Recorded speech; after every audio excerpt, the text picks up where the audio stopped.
Monsoon तळ कोकणामध्ये दाखल झालाय। कोकण भागातील देवगडमध्ये मान्सूनने हजेरी लावली आहे। तर मान्सूनचं यंदा मे महिन्यातच कोकणामध्ये आगमन झाल्याचं आपण पाहतोय। कोकण, गोवा त्याचप्रमाणे दक्षिण जिल्ह्यांमध्ये काही ठिकाणी मुसळधार ते अतिमुसळधार पावसाची शक्यता आहे।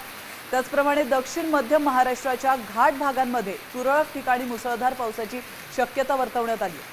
मराठवाड्यातील तुरळक ठिकाणी वादळ, विजांचा कडकडाट आणि 40 ते 50 किलोमीटर प्रति तास वेगाने वारे वाहण्याचा अंदाज व्यक्त करण्यात आला।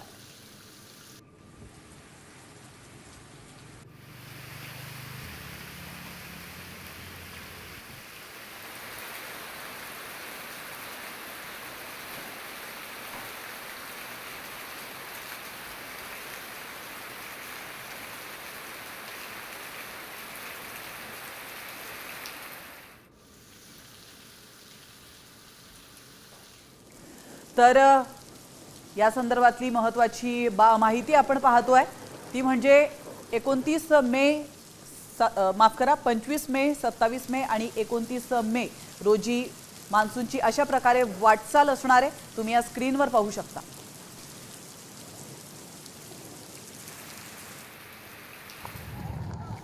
नक्कीच पाहिलं तर आज मान्सून जो आहे तो महाराष्ट्रामध्ये दाखल झालेला आहे। मान्सून आज तळ कोकणामध्ये दाखल झालेला आहे। एकंदरीत पाहिलं तर आपण रत्नागिरीच्या समुद्रकिनारी आहोत आणि आपण जर पाहिलं तर समुद्राला उधाण आहे आणि अक्षरशः पाऊस जो आहे तो आता कोसळताना आपल्याला पाहायला मिळतो। गेल्या काही दिवसांपासून रत्नागिरीमध्ये अवकाळी पावसानं झोडपून काढलं होतं आणि आज सकाळपासून काहीसं वातावरण शांत असलं तरी पाऊस मात्र आत्ता सुरू झालेला आहे। ज्या मान्सूनची प्रतीक्षा आपल्याला होती तो मान्सून अखेर कोकणामध्ये महाराष्ट्रामध्ये दाखल झालेला आहे। आज दुपारी जो आहे तो मान्सून तळ कोकणामध्ये दाखल झालेला आहे आणि आपण या समुद्रावरची दृश्य पाहता ती समुद्र जो आहे तो खवळलेला आहे। 2009 मध्ये मान्सून मे महिन्यामध्ये दाखल झाला होता आणि आत्ता या वर्षी मान्सून जो आहे तो आज दाखल झालेला आहे।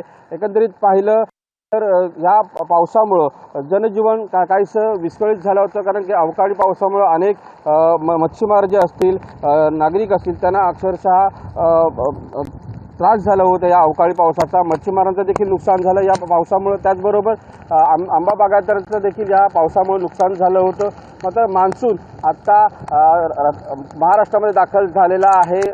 मे महिन्यामध्येच मान्सून हा तब्बल 12 दिवस अगोदरच मान्सून हा दाखल झाल्याचं चित्र सध्या पाहायला मिळतं आणि रत्नागिरीला पुढचे 29 तारखेपर्यंत ऑरेंज अलर्ट असणार आहे। त्यामुळे पुढचे काही दिवस रत्नागिरीमध्ये अक्षरशः मुसळधार पाऊस पडेल असा इशारा जो आहे तो हवामान खात्यानं दिलेला आहे।